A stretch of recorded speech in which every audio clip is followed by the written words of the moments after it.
So I think what we have seen and we are seeing is that particularly in the areas of volume and pattern, it's ready, let's say, to go. And there will be, let's say, some further discussions on the other parameters. One of my main takeaways is we can do this with anyone, wherever the people live. We can do this anytime at any place. We can see that this is feasible. We can do it across multiple diseases. We can harmonize the assessments. We don't have any geographical limitations. I think it can probably bring down cost for a lot of clinical trials because we can perform a lot of these assessments as remote assessments, and we definitely can drive therapeutic developments, of course, pharmacological, but also non-pharmacological interventions.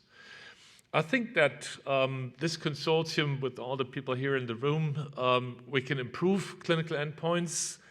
Often they will start as secondary endpoints, and in some cases, as we will hear this afternoon, they might move to some primary endpoints. We can reduce patient burden.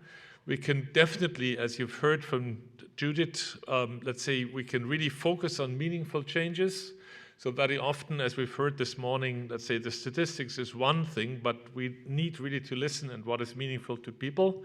And I think that we're, let's say, on a very good pathway, let's say, to also discuss and reach consensus with our colleagues on regulatory standards. I think that the team so far has done a great job, let's say, of listening to people and discussing meaningful goals, and some of them are set here. For some patient groups, for instance, perceived safety might be very relevant. For others, it's the ease of walking or the pace of walking. Maybe we have to focus on certain conditions like crossing a street. As we've heard again this morning from you, I think we need to also consider ecological conditions. And this morning we did not discuss about, let's say, some of the metadata, but we will include also, for instance, climate conditions and other geoinformatic conditions that will come in the near future. For 30 years, I was having my, let's say, clinical hat on. Now I've moved to a full-time position in academia. I think there's so many applications that could start today or tomorrow, and I've listed some here, and I think we should try to introduce them and take this knowledge really, let's say, in a sense, either to the hospital setting or to the outpatient setting.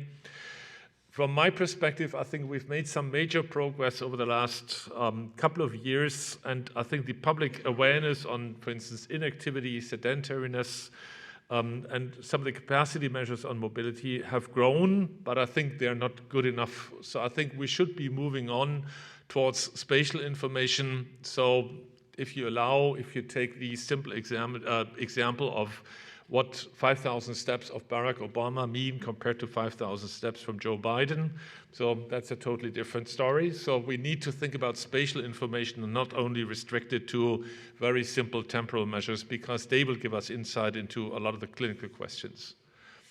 From my side, I think in clinical trials, and to be honest, in all the clinical trials that we're starting now, non-pharmacological trials, we are including these, and this is not a matter if we should do it, we do it.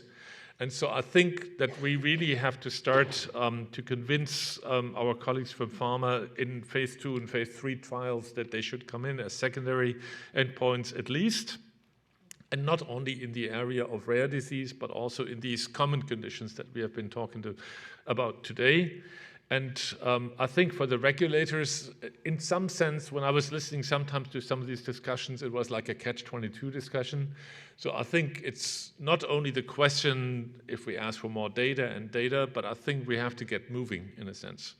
So that's more or less my final conclusion. And the very final slides is we should also not only listen to our painters, but also to our philosophers and writers. And some months ago, there was a very nice opinion essay in the New York Times. Whatever the problem, it's probably solved by walking.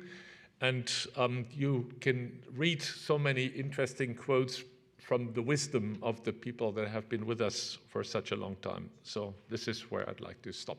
Thank you.